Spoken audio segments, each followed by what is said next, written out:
नमस्कार दोस्तों, आपका स्वागत है एक जनता तक न्यूज़ चैनल पर। आज हैं 17 जून 2025 और दिन है मंगलवार। तो चलिए देखते हैं खबरें फटाफट। लाडली बहनों को दोहरी सौगात, 1551 करोड़ खातों में ट्रांसफर किए। 250 रुपए के शगुन की भी घोषणा। मध्य प्रदेश की 1,29,00,000 लाडली बहनों के लिए 16 जून का दिन दोहरी सौगात लेकर आया। सोमवार को जहां सीएम डॉक्टर मोहन यादव ने उनके खातों में 155 करोड़ ट्रांसफर किए, वहीं उन्होंने लाडली बहनों को राखी के शगुन के रूप में रक्षाबंधन पर 250 रुपए अतिरिक्त देने की भी घोषणा की। मुख्यमंत्री ने जबलपुर के बेलखेड़ा से लाडली बहना योजना की जून की किस्त जारी की। इससे पहले उन्होंने रायसेन के बरेली में आयोजित कार्यक्रम में कहा कि हम बहनों को 1,250 रुपए तो देंगे ही, राखी पर शगुन के लिए 250 रुपए अतिरिक्त देंगे। मूंग और उड़द का एमएसपी तय, 19 जून से रजिस्ट्रेशन शुरू होगा। मध्य प्रदेश सरकार ने खरीफ सीजन की 2 प्रमुख दलहनों मूंग और उड़द के लिए न्यूनतम समर्थन मूल्य घोषित कर दिया है। मूंग का एमएसपी 8,682 रुपये प्रति क्विंटल और उड़द का 7,400 रुपये प्रति क्विंटल तय किया गया है। किसानों की रजिस्ट्रेशन की प्रक्रिया 19 जून से शुरू होगी। हालांकि खरीदी की तिथि का ऐलान अभी बाकी है।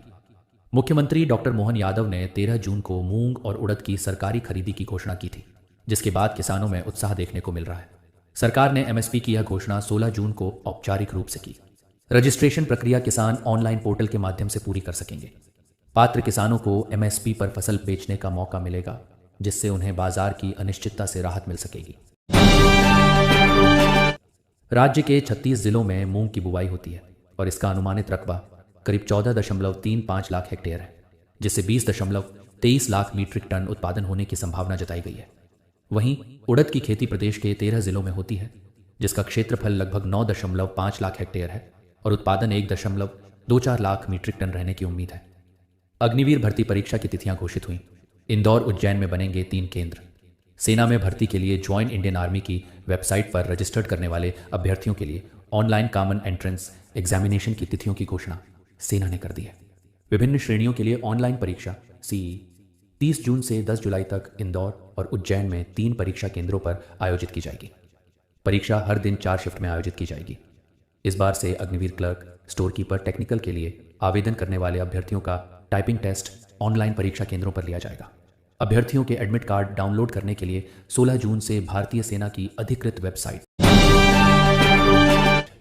पुलिस आरक्षक भर्ती में फर्जीवाड़ा, अब तक 10 जिलों में 30 एफआईआर दर्ज। पीएचक्यू ने जिलों से मांगी जानकारी।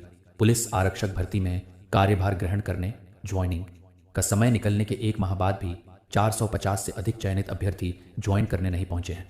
अब पुलिस मुख्यालय ने सभी जिलों से ये रिपोर्ट मांगी है कि ये ज्वाइन क्यों नहीं कर रहे हैं। इसके लिए पुलिस इकाइयों की ओर से चयनित अभ्यर्थियों से पत्राचार किया जा रहा है। संदेह है कि लिखित परीक्षा में फर्जीवाड़ा कर सफल होने वाले अभ्यर्थी भी इसमें शामिल हो सकते हैं। 2 दिन पहले ही ज्वाइनिंग के लिए सतना पहुंचे एक अभ्यर्थी को गिरफ्तार किया गया है। पूछताछ में उसने आधार अपडेट कराकर अपने स्थान पर सॉल्वर को बैठाने की बात स्वीकारी है। फर्जीवाड़ा में अभी तक 10 जिलों में 30 एफआईआर पंजीकृत की गई है। ज्वाइनिंग के लिए 23 अप्रैल को अभ्यर्थियों को पत्र भेजकर 15 दिन में ज्वाइन करने के लिए कहा गया था। 15 दिन बीतने के बाद भी आ रहे अभ्यर्थियों की पुलिस इकाइयों में ज्वाइनिंग कराई जा रही है। आधार कार्ड से जुड़ा हर काम अब घर बैठे होगा। आधार कार्ड में अब नाम पता बदलने के लिए आपको सेंटर जाने की जरूरत नहीं होगी। वहीं जल्द यूजर्स को एक क्यूआर कोड पर आधारित ऐप के जरिए इलेक्ट्रॉनिक आधार शेयर करने की भी सुविधा मिलने वाली है। यूआईडीआई ने एक नया प्रोटोकॉल तैयार किया है। यह जन्म प्रमाण, मैट्रिकुलेशन प्रमाण, डीएल, पासपोर्ट, पैन, पीडीएस और मनरेगा डेटाबेस से आपका पता और अन्य डिटेल ले लेगा। घर बैठे फिंगरप्रिंट आइरिस देने का भी इंतजाम है। पीएम की योजना का कचरा, 97,000 से अधिक बुजुर्ग आयुष्मान के इंतजार में। सरकारी तंत्र की सुस्ती बुजुर्गों को पीएम की आयुष्मान योजना का लाभ दिलाने में आड़े आ रही है। अब तक जिले में महज 41,450 बुजुर्गों के ही आयुष्मान कार्ड बन सके हैं। 97,606 आयुष्मान के इंतजार में हैं। जिले में 1 लाख बुजुर्ग 39,156 बुजुर्ग केंद्र की आयुष्मान योजना के लिए पात्र हैं। इतना ही नहीं, शासन के तमाम आदेश के बाद भी जिले में 2,60,058 लाभार्थियों के आयुष्मान कार्ड नहीं बनाए जा सकते। मध्य प्रदेश में अक्टूबर तक चिन्हित हो जाएंगे राम वनगमन पथ के सभी स्थल। मध्य प्रदेश में राम वनगमन पथ के कम ज्ञात स्थलों को चिन्हित करने के लिए राज्य सरकार ने इस क्षेत्र में लंबे समय से शोध कर रहे डॉक्टर राम अवतार शर्मा के प्रस्ताव को स्वीकृति दे दी है।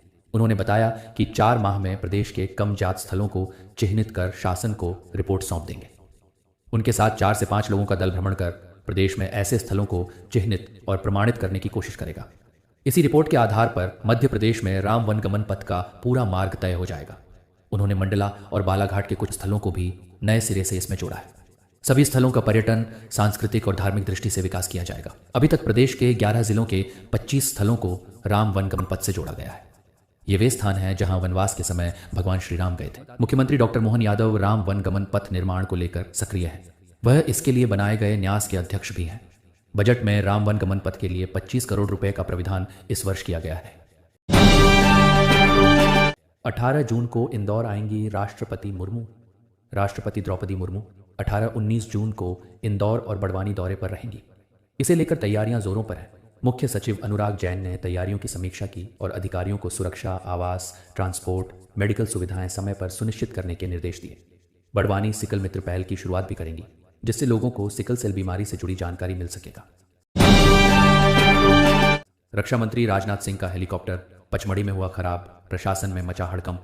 पचमढ़ी में भाजपा के प्रशिक्षण वर्ग के समापन सत्र को संबोधित करने पहुंचे देश के रक्षा मंत्री राजनाथ सिंह के हेलीकॉप्टर में सोमवार को तकनीकी खराबी आ गई।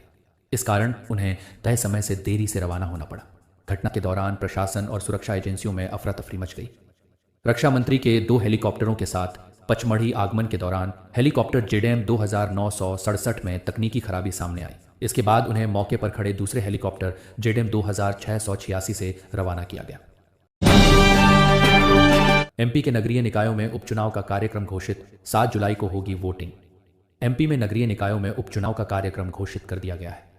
मध्य प्रदेश राज्य निर्वाचन आयोग द्वारा घोषित कार्यक्रम के अनुसार उपचुनाव के लिए 7 जुलाई 2025 को वोटिंग होगी।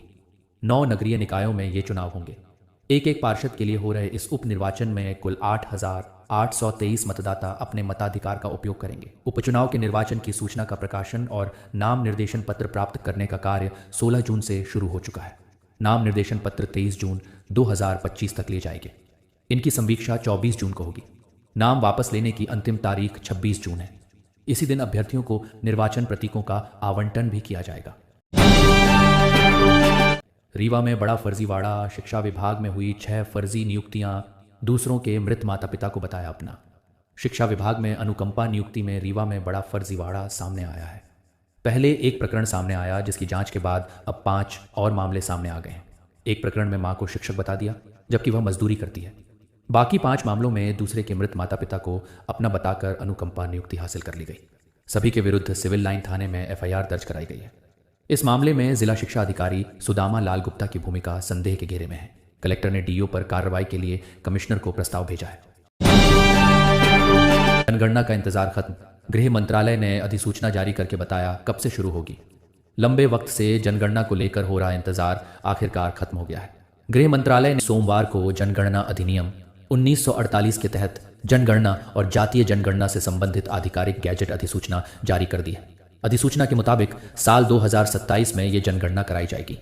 देश के ज्यादातर राज्यों में जनगणना के लिए 1 मार्च 2027 की आधी रात की तारीख को आधार माना जाएगा, लेकिन ठंडे और बर्फबारी वाले इलाकों जैसे जम्मू कश्मीर के कुछ हिस्से, हिमाचल प्रदेश, लद्दाख और उत्तराखंड में यह तारीख 1 अक्टूबर 2026 तय की गई है।